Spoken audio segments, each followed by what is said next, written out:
quando a glória se perder de vista, como as águas cobrem todo o mar. Quando a glória do Senhor for vista, por toda a vista em todo lugar. Quando a glória se perder de vista, como as águas cobrem todo o mar, então de vida se encherá a terra, de alegria e paz pra nunca mais faltar. Cessado o pranto, a morte, a dor, a guerra, o Rei que é Cristo sempre vai reinar. Cessado o pranto, a morte, a dor, a guerra, o Rei que é Cristo sempre vai reinar.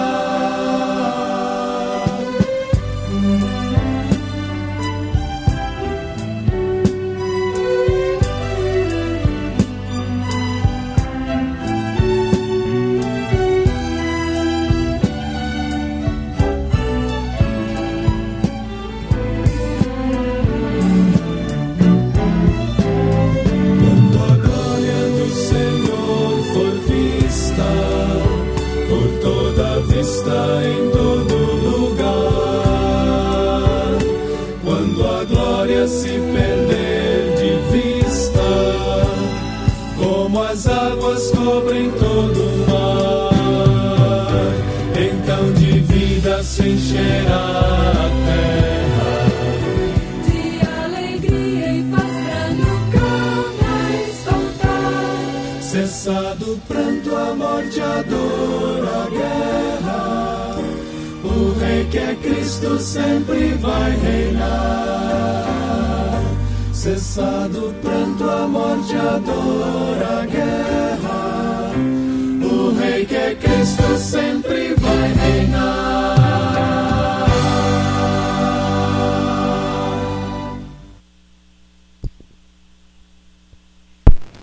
Graça e paz, meus irmãos, bênção de Deus, podermos estar aqui nesse dia tão abençoado, nesse momento tão especial.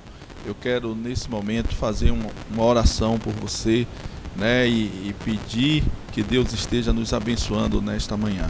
Querido Deus, nós te pedimos a tua bênção nesta hora, pedimos ao Senhor que o Senhor esteja nos abençoando nessa manhã. Ó Deus, que seja uma manhã de bênção, uma manhã da revelação da tua palavra sobre as nossas vidas. Fala conosco, Pai, nós precisamos ouvir a tua voz. Nós dependemos de ti, Pai Santo, Pai querido. Abençoa as famílias, abençoa aqueles, ó Pai, que estão passando luta de emprego, com desemprego, Senhor, aqueles que estão passando luta também de enfermidades. Pedimos a tua bênção nesta hora sobre a vida dos teus filhos, Pai. Sê conosco neste momento, Senhor, nos envolve com a tua graça, que o Senhor use a minha vida como instrumento afinado nas tuas mãos, ó Pai, para que possa assim produzir a melodia do céu sobre as nossas vidas, em nome de Jesus, amém? Nós queremos nesse momento pedir, abra sua Bíblia antes de qualquer coisa, né? Nós vamos estudar Apocalipse 10 e 11, Apocalipse 10 e 11.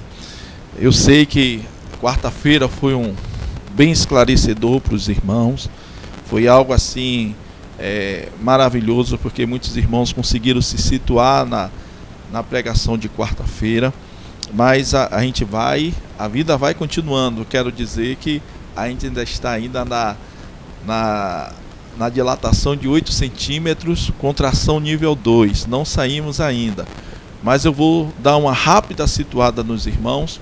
Na nossa introdução diz assim: depois do arrebatamento, no capítulo 4, segundo aquilo que a gente entendeu, há uma convulsão, né, social no mundo, né? Então a gente vai ver o movimento que há no mundo de coisas acontecendo, de situações, né? O mundo cai numa situação de quase desgraça total, porque as pessoas se desesperam, vai ter catástrofe, vai ser aquele movimento todo, né? E essa convulsão, ela não é só social, passa pela economia.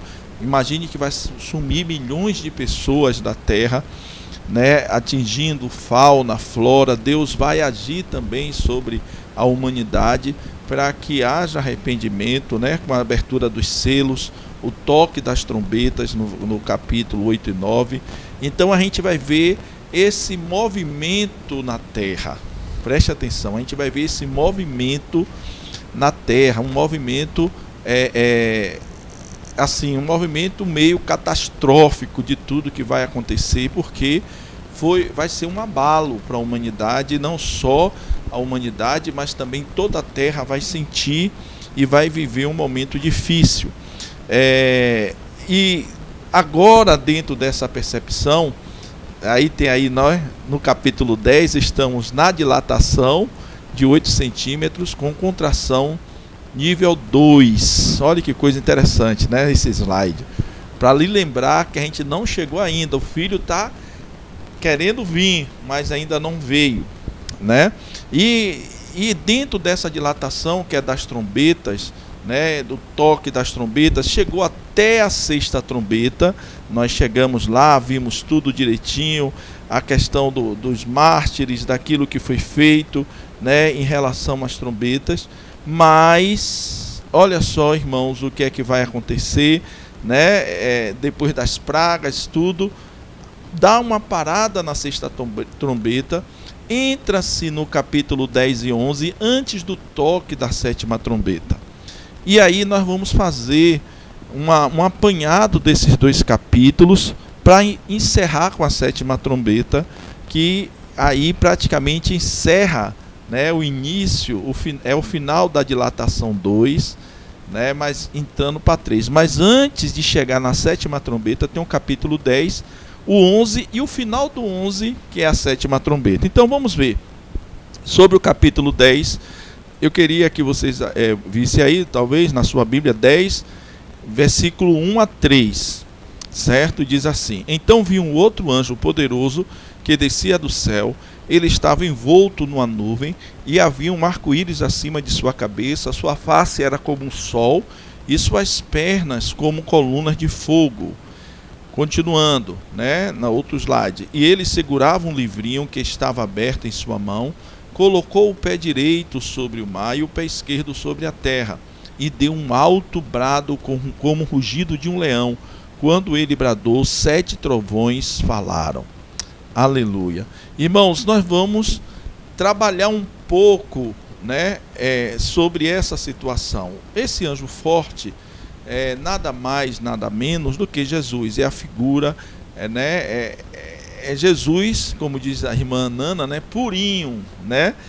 Todas as características desse. Quem tem o livro na mão é ele, né? Lá no capítulo 5 fala sobre isso.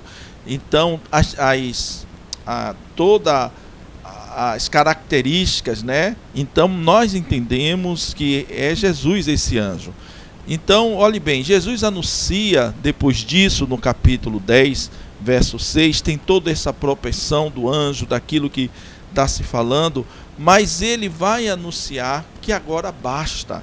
Depois do que, né, foi dito, depois que foi feito do toque da 6ª trombeta, é um anúncio de que Deus agora vai começar a desenvolver e a trabalhar e fazer com que as coisas possam chegar nos finalmente. E olha o que diz o verso 6 e 7. E jurou por aquele que vive para todo sempre, que criou os céus e a terra, o que neles há, a terra e tudo o que nela há, e o mar e tudo o que nele há, dizendo: não haverá mais demora. Aleluia. Mas nos dias em que o 7º anjo estiver para tocar sua trombeta, vai se cumprir o mistério de Deus da forma como ele o anunciou aos seus servos, os profetas. Irmãos, vamos voltar aqui para esse versículo 10, de 6 a 7. Primeiro, Jesus, né, a figura de Jesus, ele vem nessa percepção. Ele diz assim, o verso 5, não precisa vocês têm que ver na Bíblia de vocês, diz assim: o anjo que vi estar sobre o mar e sobre a terra, levantou a sua mão ao céu e jurou. por aquele que vive por todo sempre, Deus, né? Aquele que está sentado no trono, o qual criou o céu, o que nele há, e a terra, o que nela há, e o mar que nela há, né? Não haverá mais demora. Aleluia.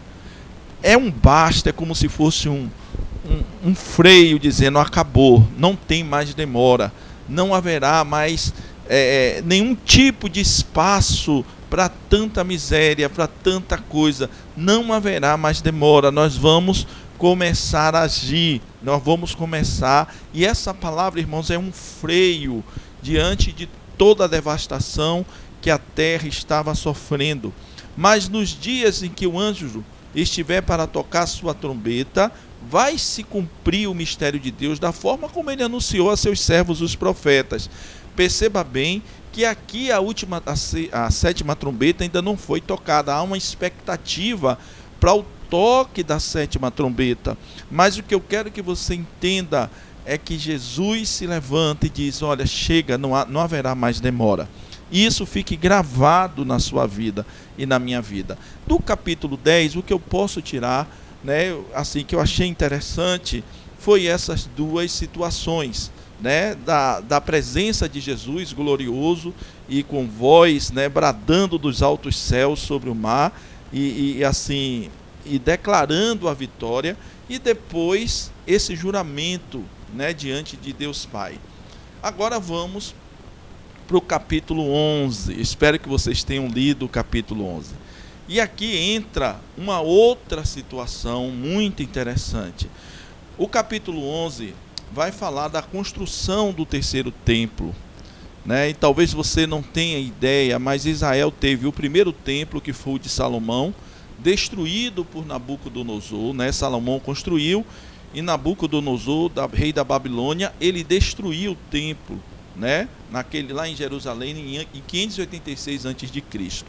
Então, olhe bem, ali foi o primeiro templo que foi construído e foi destruído por Nabucodonosor. Depois, nós precisamos lembrar que depois nós tivemos um momento especial, né, de reconstrução desse segundo templo, dessa situação do segundo templo. Não está aí no slide, mas há depois, com a vinda, né, com o rei Ciro, todo aquele pessoal medo-persa, eles começam a construir o segundo templo, e esse segundo templo só vai ser terminado na época de Herodes, né? Herodes vai lá e termina o segundo templo, mas o segundo templo foi destruído também, né? Foi acabado esse segundo templo pelos romanos, né? O general Tito foi no ano 70 depois de Cristo destruir o templo. De lá para cá, irmãos, nunca mais Israel teve templo. Nunca mais eles não viveram isso com o templo. Então, nós precisamos lembrar algumas coisas, né, sobre isso. Que Israel espera um Messias até hoje para reconstruir o terceiro templo. O primeiro foi destruído por Babilônia, o segundo foi destruído pelo general Tito, romano, ano 70 depois de Cristo, e Israel de lá até cá nunca mais teve templo. Interessante que eu estava lendo, aquele muro das lamentações não é o muro do templo, que o povo, né, fica ali fazendo as orações e tudo. Aquele muro, na verdade, é o muro que cercava o templo, que protegia o templo. O templo foi todo destruído. Todo destruído. Aquele muro era um muro de cercania do templo, mas o templo em si foi todo destruído. Então nós precisamos lembrar de algumas coisas, que Israel ainda espera a chegada do Messias, e que o mesmo Messias irá construir o templo, o terceiro templo, onde será reconhecido, esse homem será reconhecido como Messias, ele virá e será reconhecido como Messias. E a gente sabe, irmãos, que esse Messias é o anticristo, né? A gente sabe que ele vai viver isso. Daniel, né, 9, 26, 27, fala muito bem sobre isso na profecia de Daniel, o qual a gente já estudou lá na igreja, né, bem antes da quarentena.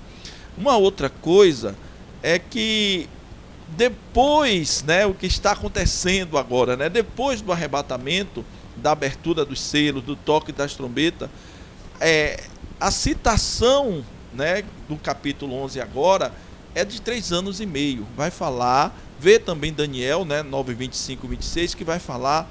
Olhe bem, eu vou explicar rapidamente aqui sobre a profecia de Daniel, no capítulo 9. É que Daniel fala de 70 semanas, né, e essas semanas são colocadas em anos. Cada semana são equivalente, se uma semana, cada dia é colocado em um ano. Então 7 semanas são 7 anos.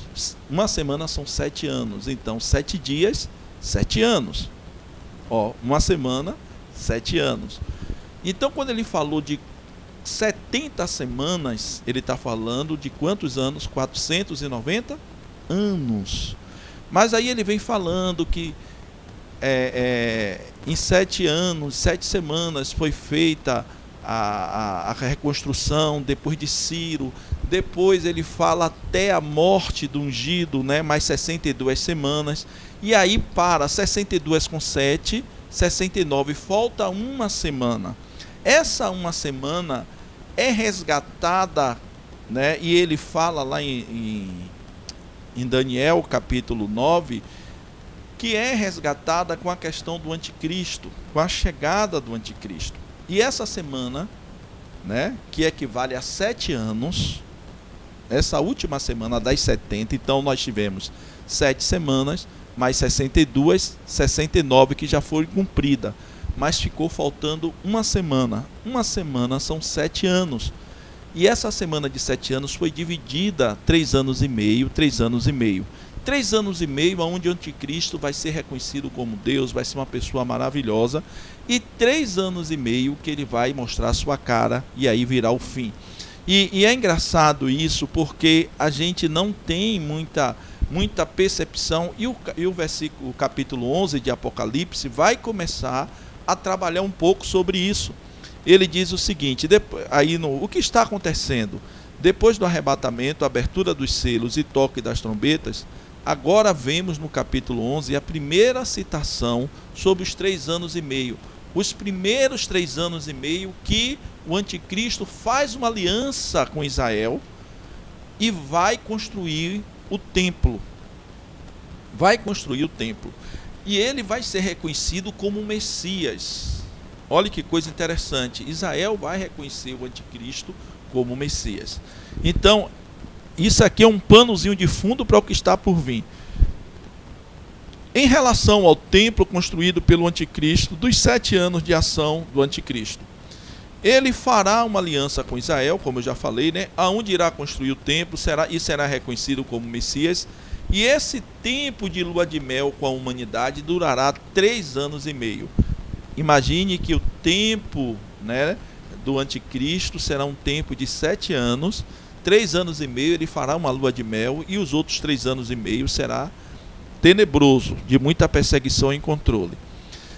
Mudando aí o nosso slide. Nesse período dos 3 anos e meio, Deus enviará 2 testemunhas. Então, do versículo 1, né, do capítulo 11 ao 3, né, do versículo 1 ao 3, eu vou ler aqui na minha Bíblia. Diz assim: foi-me dada uma cana semelhante a uma vara, e chegou o anjo e disse: levanta-te e mede o templo de Deus e o altar e os que nele adoram, e deixa o átrio que está fora do templo, e não meças, porque foi dado às nações, e pisarão a cidade santa por 42 meses. Irmãos, pegue na sua Bíblia e marque aqui, né, esse tempo de meses. 42 meses, né, significa 3 anos e meio. Então o que é que isso quer dizer? Que nesses 3 anos e meio o templo vai ser reconstruído.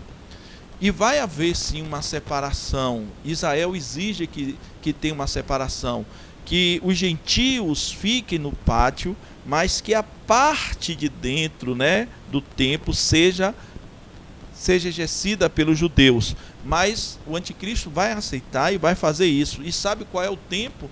3 anos e meio. Está aqui, 42 32 semanas. Pegue na sua Bíblia e marque aqui, né, quando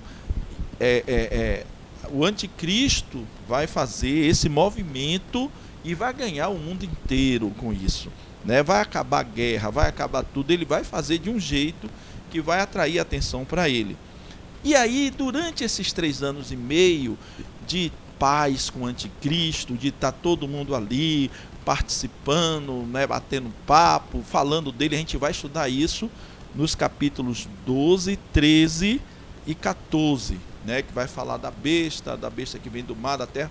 Mas assim, eu quero pegar aqui um apanhado. Durante esse tempo, irmãos, vai ser um tempo tranquilo. O que é que Deus faz quando o anticristo, né, levanta esse templo em Israel? Deus levanta 2 testemunhas, né? É levantada 2 testemunhas nesse período dos 3 primeiros anos, né? Deus enviará 2 testemunhas. Está aí, Felipe? Esse.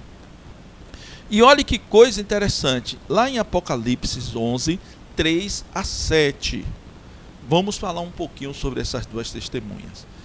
Diz a palavra de Deus em Apocalipse: darei poder às minhas 2 testemunhas, e elas profetizarão durante quantos anos? 1260 dias. Preste atenção, desculpe, não é anos. Quantos dias? 1260 dias. Sabe quantos anos dá isso aqui? 3 anos e meio. Nesses 3 anos e meio em que está tudo bem, Deus vai levantar também 2 testemunhas vestidas de pano de saco. Estas são 2 oliveiras e 2 candelabros que permanecem diante do Senhor da terra. Se alguém quiser lhe causar dano, né, da boca dele sairá fogo que devorará os seus inimigos. É assim que deve morrer qualquer pessoa que quiser causar-lhe dano. Estes homens têm poder para fechar o céu, de modo que não chova durante o tempo em que estiverem profetizando, e tem poder para transformar a água em sangue e ferir a terra com toda a sorte de pragas, quantas vezes desejarem. Quando eles tiverem terminado o seu testemunho, a besta que vem do abismo os atacará e irá vencê-los e matá-los. Irmãos, volta de novo para esses versículos. Olha bem o que está acontecendo, o pano de fundo de tudo isso. Eu gosto sempre de trazer o pano de fundo, porque se a gente se perder, a gente entende um pouco o que está acontecendo. A gente ainda está na iminência do toque da 7ª trombeta, que ainda não tocou. Se tocou a 6ª, que foi as pragas, mas a 7ª ainda não tocou. Aí vem essa visão gloriosa de Jesus, né, bradando e dizendo basta no capítulo 10. Depois, no capítulo 11, começa a se entender que da profecia de Daniel, lá em Daniel capítulo 9, há uma profecia falando que o anticristo fará uma aliança com o povo de Israel, e essa aliança ele será tido como Messias e será aceito, porque ele vai restaurar, vai reconstruir o templo, o 3º templo, porque o 1º templo foi destruído por quem? Pelos babilônios. O templo de Salomão, que Salomão construiu, foi destruído pelos babilônios. O 2º foi destruído por quem? Pelo Império Romano, por Tito.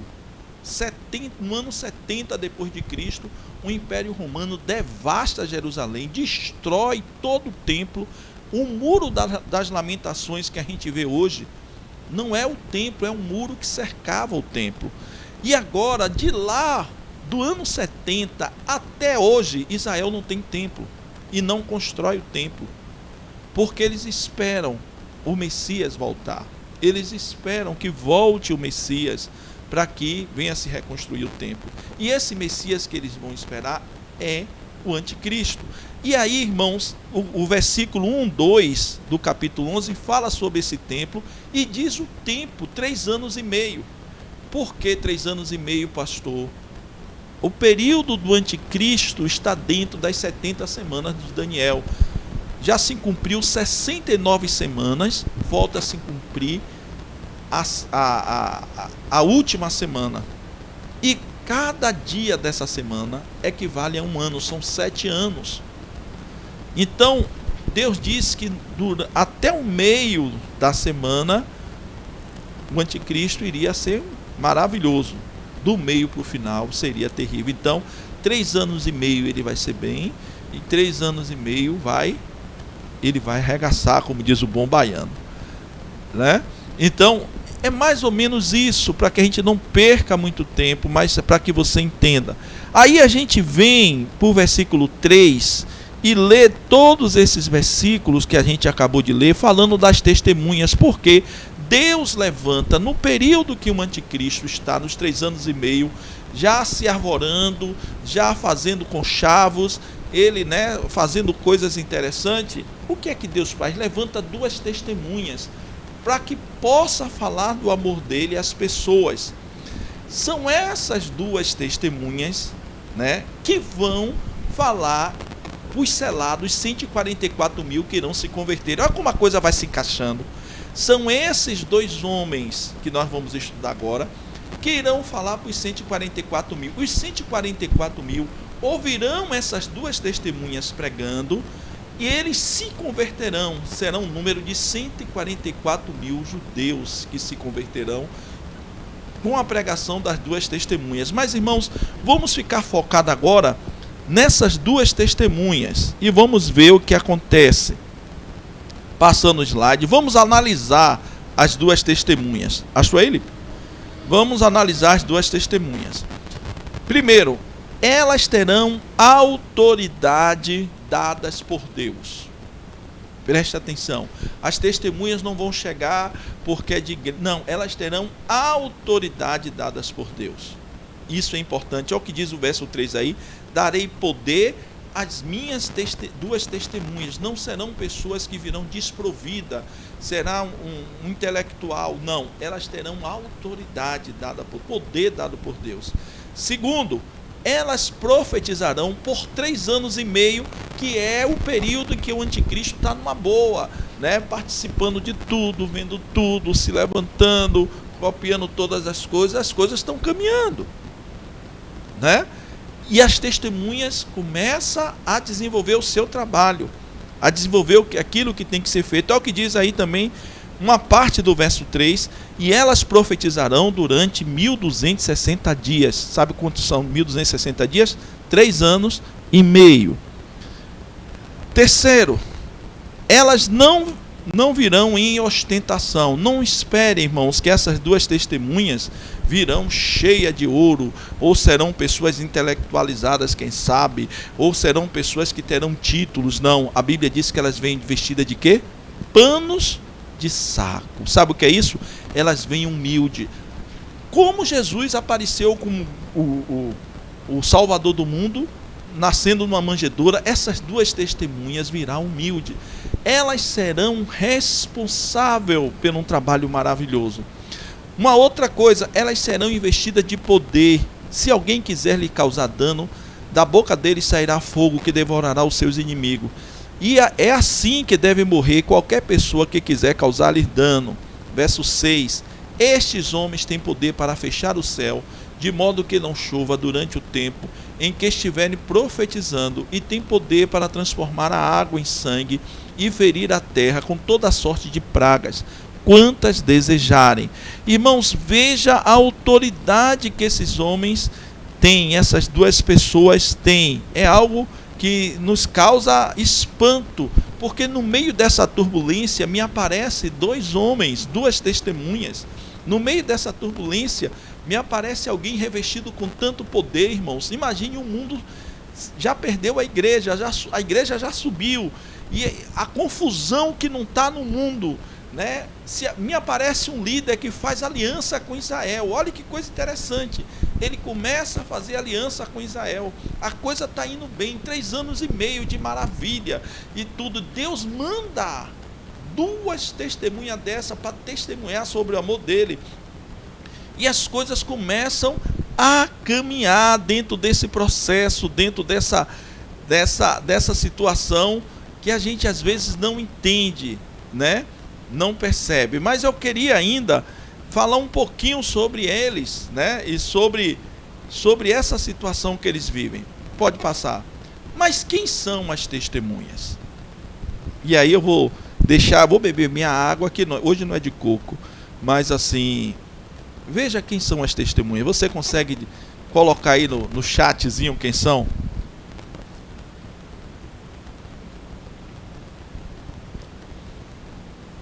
Quem são as testemunhas?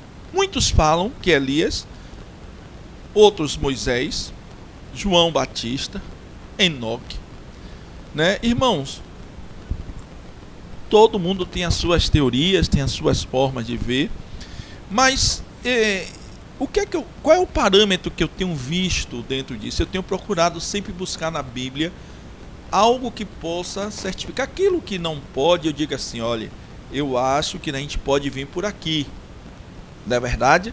Mas essas duas testemunhas vai ter um papel importantíssimo. Irmãos, quem vai ficar aqui na terra tem que se ligar. É bom que, porque parece que vai ser fácil, mas não vai ser. Vocês vão ver como o mundo está hostil. Vocês verão como o mundo está hostil, né? Tem alguns que acham que não, tem alguns que acham que sim, mas quando o Espírito Santo e a igreja sobe, né, isso aqui fica meio fora de órbita. Tem alguns pastores que acham que não, que o Espírito Santo vai continuar trabalhando, mas eu creio que vai todo mundo. Isso aqui vai ficar só na questão do juízo de Deus, esperando que o homem se arrependa, e o anticristo e o diabo fazendo miséria. Mas nesses 3 anos e meio será anos, né, que a pessoa vai perceber, e é uma oportunidade que Deus vai dar, não só aos judeus, mas aqueles crentes que ficaram, que brincaram, que ficaram, deixaram suas lâmpadas vazias, vai ser como diz a palavra, como passado pelo fogo, né? Vai ser algo que vai entristecer muita gente. Então, olhe bem, muitos falam que Elias, Moisés, João Batista, Enoque, e nós vamos ver se a gente consegue chegar a um denominador comum. Eu vou dar uma oportunidade a vocês. Diz assim no versículo 6: estes homens têm poder para fechar o céu, de modo que não chova durante o tempo em que estiverem profetizando, e têm poder para transformar a água em sangue e ferir a terra com toda a sorte de praga, quantas vezes desejarem. Vocês já entenderam quem é? São duas pessoas. Coloca aí no chat que eu quero ver. São 2 pessoas. Vocês já entenderam? Já deu percepção de quem é? Enoque, né, que não morreu, foi arrebatado, né? Quem sabe Elias, Moisés, João Batista. Coloca aí no chat. Mas vamos lá. Deu para entender esse versículo 6? Ele aqui está dizendo que esses 2 homens têm essas 2 características. Vocês conseguem identificar, sim ou não? Vamos ver quem são? Para mim, Elias e Moisés. Pastor, mas por que Elias e Moisés? Né? Por quê? Veja aí Tiago 5, 17 e 18. Elias era o quê? Humano como nós. Ele orou fervorosamente para que não chovesse, e não choveu sobre a terra durante quantos? 3 anos e meio. Orou outra vez e o céu enviou a chuva e a terra produziu seus frutos. Irmãos, que coisa tremenda! Isso aqui fala de algo que aconteceu com Elias no Velho Testamento. Mas olha o que diz o verso 6. Estes homens têm poder para fechar o quê? O céu, de modo que não possa chover durante o tempo em que estiverem profetizando. Foi o que Elias fez, não é verdade? Mas não, talvez você diga assim, pastor, será que é? Olha o outro, Êxodo 7, 19 e 20. Disse o Senhor a Moisés: diga a Arão que tome a sua vara, estenda a mão sobre as águas do Egito, dos rios, dos canais, dos açudes e de todos os reservatórios, e elas se transformarão em sangue. Haverá sangue por toda a terra do Egito, até nas vasilhas de madeira e nas vasilhas de pedra. Irmãos, certo, continuando ainda, Moisés e Arão fizeram como o Senhor tinha ordenado. Arão levantou a vara, feriu as águas do Nilo na presença de Faraó e dos seus conselheiros, e toda a água se transformou em sangue. Quando a gente vê isso, veja só o que diz Apocalipse 11. Pode passar. diz assim: estes homens têm poder para fechar o céu, de modo que não chova durante o tempo em que estiverem profetizando. Quem é? Elias. E tem poder para transformar a água em sangue e ferir a terra com toda a sorte de praga, quantas vezes desejarem. Quem é? Moisés. Então, olhe bem, preste atenção. De 0 a 10, eu cravaria 9 nesses dois. Pastor, pode ser Enoque? Tem teorias que falam de Enoque, tem teorias, mas assim, eu cravaria por causa dessa situação. Mas independente disso, né? Independente dessa situação, o que me chama a atenção é que essas duas testemunhas, ela tem um papel importantíssimo, porque lá atrás foi selado pelo Espírito Santo de Deus 144 mil. Foi marcado, não sei como foi, mas Deus escolheu 144 mil na sua onisciência. Mas esses 144 mil precisavam ouvir para ser despertado e se converter. Me chega essas duas testemunhas de peso, cheia de poder e autoridade, fazendo milagre dentro de Israel.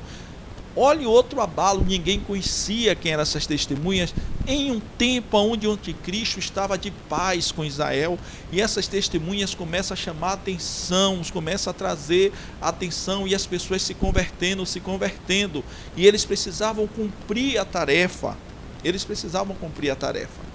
E isso, irmãos, é algo que chamou a atenção. E o que é que acontece com essas duas testemunhas? Eles irão acabar o trabalho, eles vão fazer aquilo que Deus mandou. E aí, quando eles tiveram o verso 7, né, não sei se está aí já, né? O verso 7, quando eles tiveram terminado o seu testemunho, sabe que a besta que vem do abismo os atacará e irá vencê-los e matá-lo. Pela primeira vez, você vai ouvir falar do nome da besta aqui. Olha que coisa interessante. Eu quero que você entenda o clima da época, né? Eu gosto muito de, quando a gente lê a Bíblia, a gente precisa entrar no momento, entrar no clima. Irmãos, o mundo vem de um arrebatamento, passando por problemas, né, de toda a ordem, de agonia econômica, social, política, ninguém se entende. Me aparece um homem que faz aliança com Israel, resolve o problema do templo de Israel. Nesse período me aparecem duas testemunhas que vai arregaçar, que vai fazer acontecer, fogo vai cair do céu, vai ser um avivamento no meio dos judeus. E nesse período, né, eles vão cumprir a tarefa, qual é? Fazer com que os 144 mil possam se converter. E vão se converter. E aí, irmãos, pela primeira vez você vê quem que mata as duas testemunhas, a besta, que nós vamos estudar lá no capítulo 13. A besta se levanta e mata, ataca as duas testemunhas. Irmãos, é a primeira vez que você vai ouvir isso aqui. Ele já entra agora, a coisa já vai começar a apertar. Nós estamos agora ainda na segunda, né, dilatação de 8 centímetros, né, e um nível médio de contração, mas já a coisa está apertando.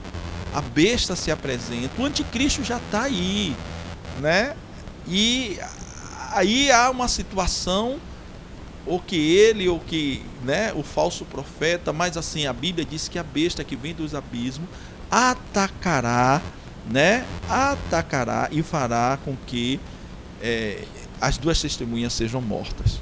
Pronto. Aí vai ser uma comoção, porque a Bíblia fala, né, que depois de 3 dias eles foram recolhidos pelo Senhor. Outra coisa, essas duas testemunhas, olha o que acontece. Eu vou ler aqui, não está aí no slide, eu vou ler aqui na Bíblia e depois eu passo para o slide. Diz assim o verso 7: quando acabaram o seu testemunho, a besta que veio do abismo, né, lhes fará guerra e os vencerá e os matará. E jazerão os seus corpos mortos na praça da grande cidade, em Jerusalém, né, tudo isso vai acontecer lá em Israel, na praça da grande cidade, né, que espiritualmente se chama Sodoma e Egito, que o nosso Senhor também foi crucificado. Onde foi que Jesus foi crucificado? Lá, né? Tudo certinho, tudo certinho. E os homens de vários povos e tribos e línguas e nações verão seus corpos mortos por 3 dias e meio, e não permitirão que seus corpos mortos sejam postos no sepulcro. Preste atenção, irmãos, eles serão mortos, ficarão lá para exposição em Jerusalém, né? Será como um trunfo, né? Um trunfo poderoso para a besta. Matei esses 2 que estavam aqui fazendo arruaça, né? Então ele diz exatamente isso. E homens de vários povos, tribos, línguas e nações verão seus corpos mortos por 3 dias e meio, e não permitirão que seus corpos mortos sejam postos em sepulcro. E os que habitam na terra se regozijarão sobre eles e se alegrarão e mandarão presente uns para os outros, porquanto estes 2 profetas tinham atormentado os que habitam sobre a terra. Irmãos, preste bem atenção aqui agora, para você ver o nível que o mundo vai ficar, para você perceber depois do arrebatamento que não haverá sensibilidade do homem. Aparecerá, irmãos, o anticristo fazendo aliança. Deus envia as 2 testemunhas. Essas 2 testemunhas pregam com poder, fazendo sinais e maravilhas. Alcança os 144 mil, mas ela fala para o mundo. Alguns crentes que ficaram por aí talvez tenham ouvido. Mas essas 2 testemunhas foram mortas pela besta. Pela besta, que nós vamos estudar lá depois. E ao matar as duas testemunhas, deixaram os corpos em Jerusalém. E foi motivo de todas as nações passarem para ver, né? Eles passavam para ver. Irmãos, era motivo de glória a morte desses 2. O verso 10 diz que os que habitam na terra se regozijaram sobre eles, se alegraram e mandaram presente uns para os outros, como porquanto esses 2 profetas estavam atormentando a vida deles. Irmãos, que palavra esses 2 homens não deveriam estar trazendo? Olhe bem, irmãos, a história como vai ser, né? O que vai acontecer, como as coisas vão proceder. Esses 2 homens atormentam com palavra de Deus. Irmãos, isso fica claro. O que atormenta as pessoas não é você ser crente, é a palavra de Deus. Traz tormento, traz juízo, né? Não é você simplesmente cantar um cântico maravilhoso, mas a palavra de Deus precisa ser expressada, precisa ser colocada, precisa ser explícita na vida da pessoa. E essas 2 testemunhas fazem algo que é importantíssimo. Elas atormentam e eles matam. Eles matam. Mas aí vem o verso 11 e 12 aí no nosso slide. Eles foram recolhidos, mas depois de 3 dias e meio entrou neles um sopro de vida. Olha o que Deus fez ainda da parte de Deus, e eles ficaram de pé, e um grande terror tomou conta daqueles que vos viram. Eita, rapaz, vai ser um espetáculo. A gente lá da glória só vendo e dizendo assim: eita, o fogo está caindo ali. Irmãos, já imaginou o espetáculo? 3 dias os cadáveres lá jogados, todo mundo rindo, dando presente um para o outro. Oh, matei aqui, toma um presente. Olha, toma. Eu fico imaginando, irmãos, porque o mundo é mau. Satanás é astuto. Depois de 3 dias e meio, entrou nele um sopro de vida da parte de Deus. E essas 2 testemunhas ficaram de pé, e um grande terror tomou conta daqueles que os viram. Então as testemunhas ouviram uma forte voz do céu que lhes disse: subam para cá.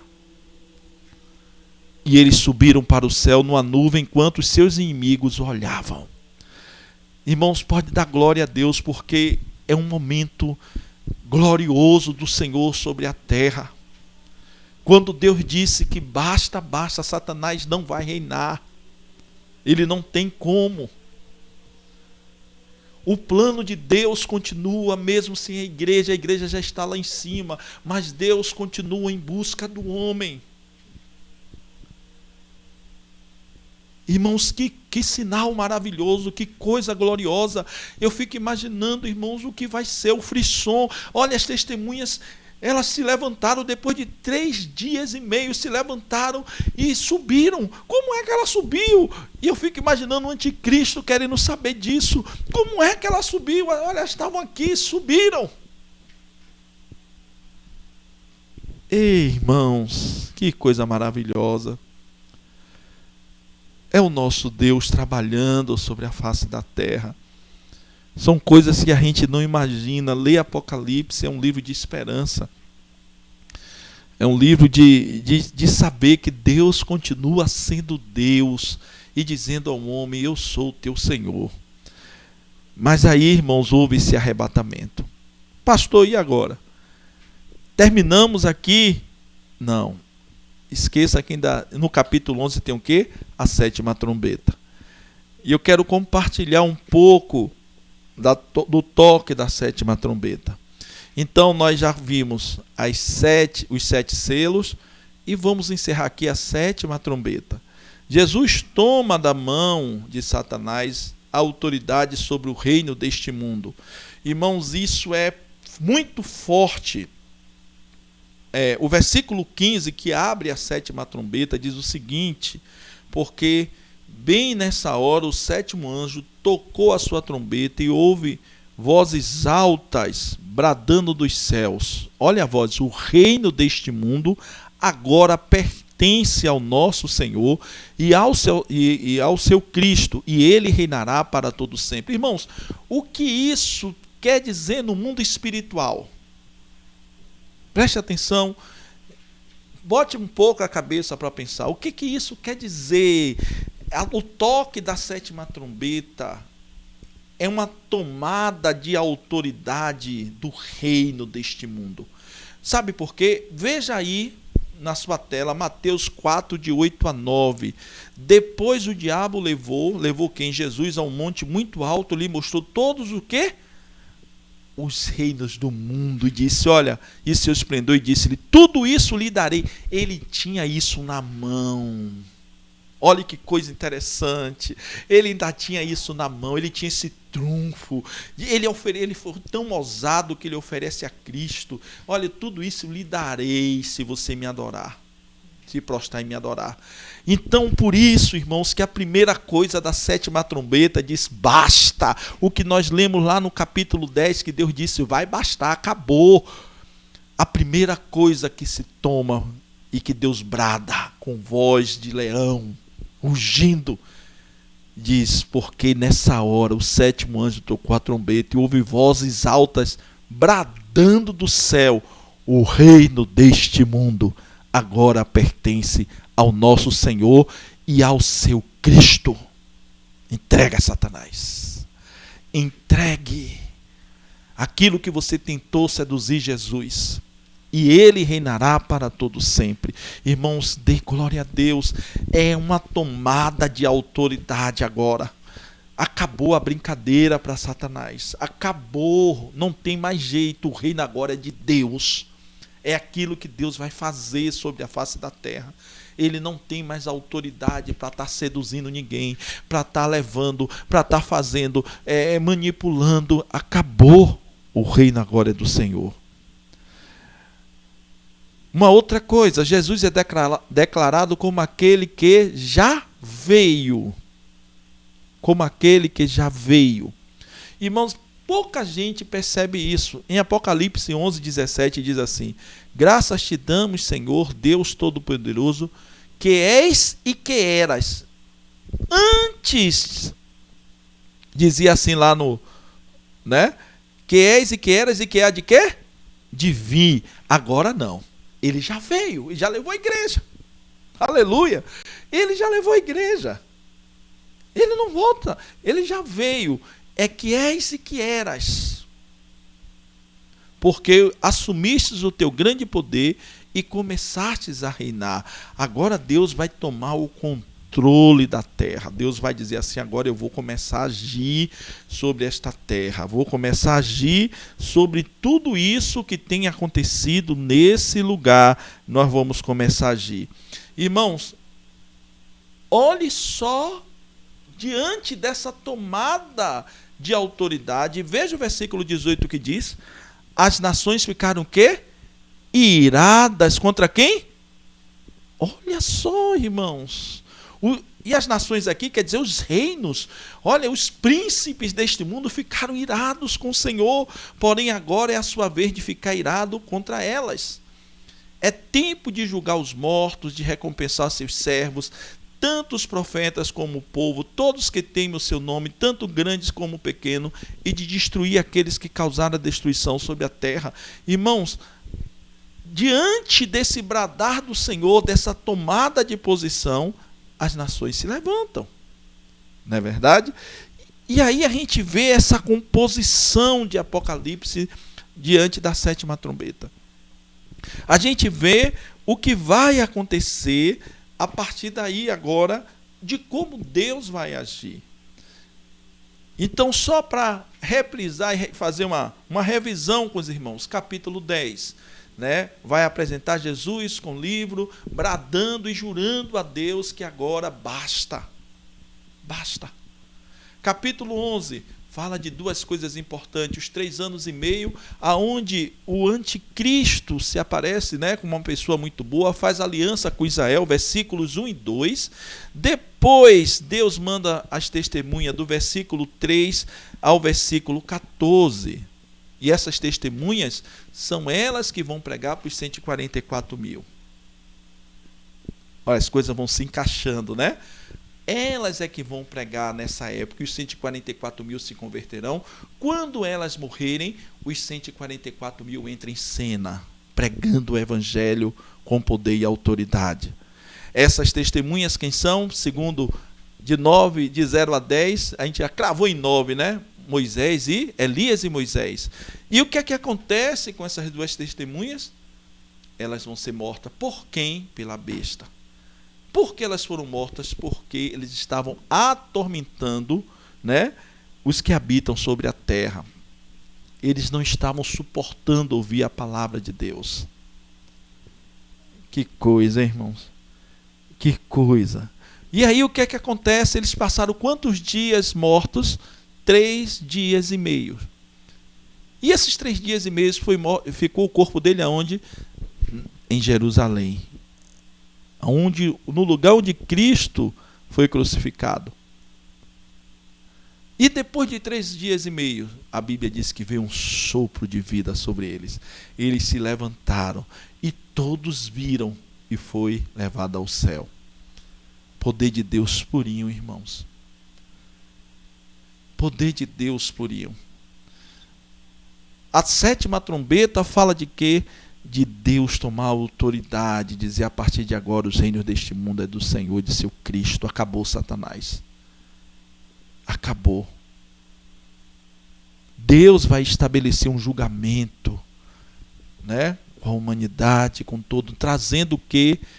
Trazendo sobre eles toda a recompensa.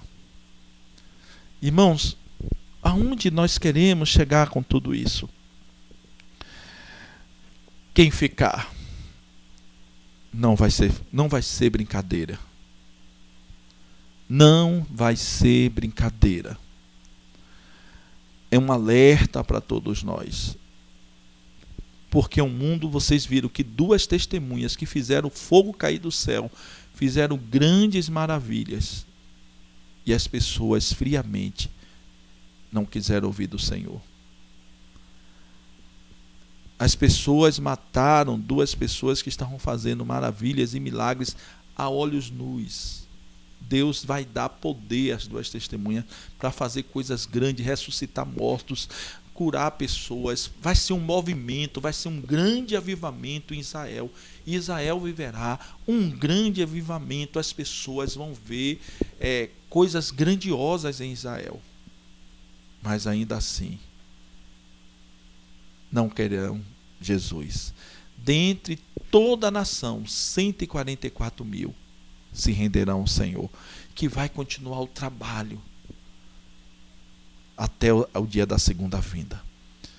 Meu irmão, meu amigo, nós não precisamos passar por isso. Nós não precisamos viver isso. Olha o que Deus está lhe dizendo nessa manhã. Você pode sim hoje entregar sua vida a Cristo. Você pode mudar de vida, meu irmão. Você não precisa viver sem a presença de Deus na sua vida mais. Hoje você pode tomar uma decisão e dizer: a partir de hoje eu quero andar tranquilo, eu quero viver esperando o momento do arrebatamento. Eu não preciso viver mais isso. Abra seus olhos, abra seu coração. Abra seu entendimento em nome de Jesus. Rompa com tudo aquilo que não provém de Deus na sua vida. Eu quero orar nessa manhã, pedindo a Deus que traga um renovo ao seu coração ao ouvir essa palavra. Passe sua cabeça. Pai Santo, Pai querido, eu quero te agradecer por esse momento tão especial, por esse tempo, Senhor, aonde a gente pode perceber o desenrolar da Tua palavra. Deus, que o Senhor nos ajude a cada dia, que o Senhor nos ajude a cada momento, que a graça do Senhor esteja sobre nós nesse momento, Pai. Abre o entendimento de cada um de nós, Pai, nos dá compromisso com a Tua palavra, nos dá compromisso, Senhor, de viver em santidade, Senhor, porque o grande dia está chegando. Deus, abre os olhos, Pai, dos homens, das mulheres, dos jovens, dos adolescentes, das crianças da nossa igreja. Deus, que haja um avivamento, Senhor, que haja um voltar para a Tua palavra, que haja, Senhor, um quebrantamento, que haja, Senhor, uma necessidade de arrependimento, conversões, ó Pai, genuínas. Eu te peço a Tua bênção nesta hora sobre as nossas vidas.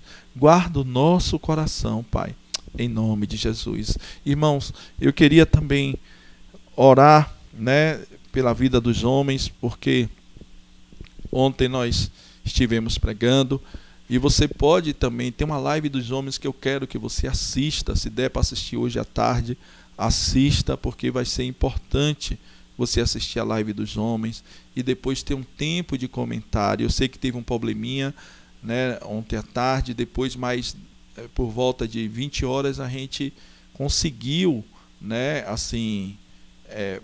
botar, tivemos problema aqui com a internet, mas nós conseguimos fazer a live, foi uma bênção e você pode participar, tá bom? Eu quero também orar, irmãos, vamos estar orando pelo nosso Brasil, pedindo a Deus que esteja tomando conta de tudo, esteja sendo o Senhor da nossa nação. Orar pelos aqueles que estão desempregados, passando necessidades, e pedir a Deus também que esteja abençoando todos os dízimos e ofertas que estão sendo alçados. Eu queria agora encerrar com a bênção, declarar a vitória do Senhor. Você pode, nesse momento, tá aí já na tela, a questão dos dízimos e ofertas. Nós vamos estar orando pelos dizimistas, por vocês, por aqueles que estão passando necessidade, orar para que isso acabe, porque a gente já está com saudade demais dos irmãos, para a gente ter um momento de celebração e será um tempo especial. Vamos orar? Pai, muito obrigado, Senhor, por esta palavra, muito obrigado por tudo que o Senhor tem feito, Senhor, na nossa igreja. Eu quero te agradecer por esse momento tão especial na nossa igreja, Senhor, de famílias sendo abençoadas, pessoas sendo abençoadas, pelos dízimos e ofertas que têm sido alçados, ó Pai, de uma forma tão fiel, tão pessoal de cada membro, de cada pessoa. Deus, abençoa os dizimistas, abençoa aqueles que estão desempregados, meu Deus, aqueles que estão passando necessidade, Deus, por favor, que a gente aprenda a compartilhar uns com os outros, que possamos suprir as necessidades uns dos outros. Deus, supra, Senhor, a necessidade da tua igreja. Pedimos ao Senhor, Pai, que haja dias de quebrantamento, de vitória sobre a nossa nação. Abençoa o nosso presidente, Senhor, os ministros, os deputados, ó Pai. Queremos colocar, Senhor, os senadores nas tuas mãos também. Deus, que haja paz no meio desses homens. Abençoa o novo ministro da Saúde, Senhor. Pedimos ao Senhor que o Senhor dê sabedoria, Senhor, ao Dr. Nelson. Ó Deus, que o Senhor esteja dando graça a esse homem, Deus. Levanta, Senhor, esse homem. Levanta, Senhor, cientistas para que possam encontrar a cura desse remédio. Deus, que o Senhor possa estar fazendo um reboliço no meio da nossa nação. Deus, ser conosco, leva-nos assim, debaixo da tua graça, Senhor, nesse momento. Pedimos ao Senhor a proteção do Senhor para a semana que se inicia, que o Senhor abra portas na vida de irmãos, ó Pai, que o Senhor dê sabedoria, graça, abençoa aqueles, ó Pai, que estão tendo criatividade nos seus negócios. Deus, que o Senhor faça frutificar. Ser conosco, Pai, é o que eu te peço em nome de Jesus. Que o amor de Deus, nosso Pai, a graça de Jesus e as consolações do Espírito Santo seja com a tua igreja para todo sempre. Amém. Você pode também ficar um pouquinho, se você quiser, enquanto a música vai estar tocando. Você pode ficar para a gente bater um papo, tá certo? Deus abençoe.